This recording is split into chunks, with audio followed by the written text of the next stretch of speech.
everyone! Hello Gian, good evening. I'm happy to see you. Tonight, we are gonna talk about the international organization. We all know that international organization refers to international intergovernmental organizations or groups that are primarily made up of member states. Gian, can you please tell us the powers of international organizations? There are three powers of international organization, and these three are listed by the international scholars Michael Barnett and Martha Finnemore. First is the power of classification. It is the ability to classify objects and shift definition and identity. Second, the power to fix meanings. States, organizations, and individuals view IOs as legitimate sources of information. As such, the meaning they create have effects on various policies. And lastly, the power to diffuse. IOs exercise a third type of power by spreading and enforcing global values and norms. How about the United Nations?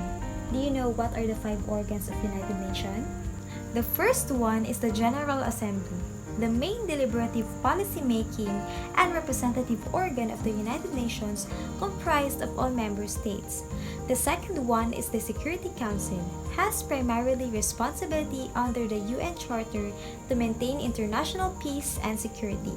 The third one is the Economic and Social Council, the principal body for coordination, policy review, policy dialogue, and recommendations on economic, social, and environmental issues, as well as implementation of internationally agreed development goals.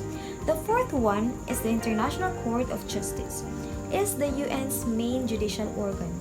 The court's role is to settle, in accordance with international law, legal disputes submitted to it by states and to give advisory opinions on legal questions referred to it by authorized UN organs and specialized agencies.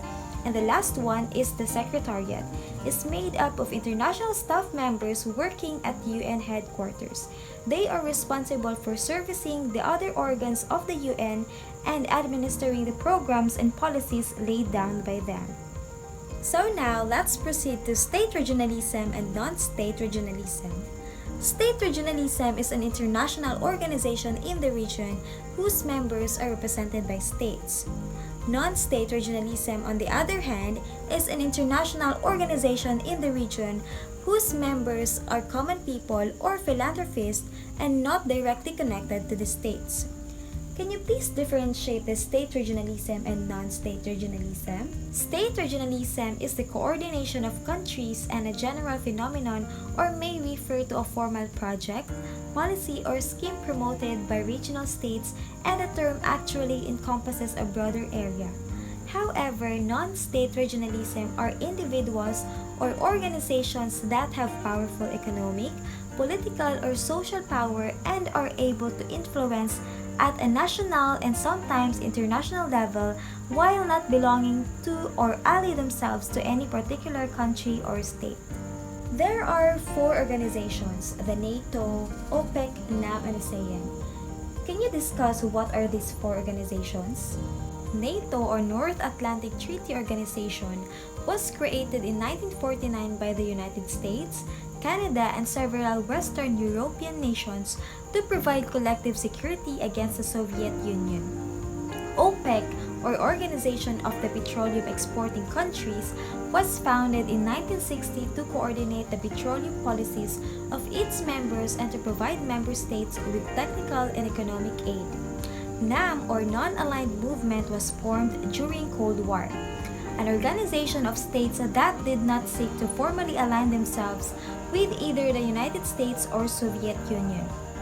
ASEAN, or Association of Southeast Asian Nations, was formed in 1967 by Indonesia, Malaysia, Philippines, Singapore, and Thailand to promote political and economic cooperation and regional stability. Thank you so much, Gian, for answering all my questions. And thank you also, Tita, for inviting me.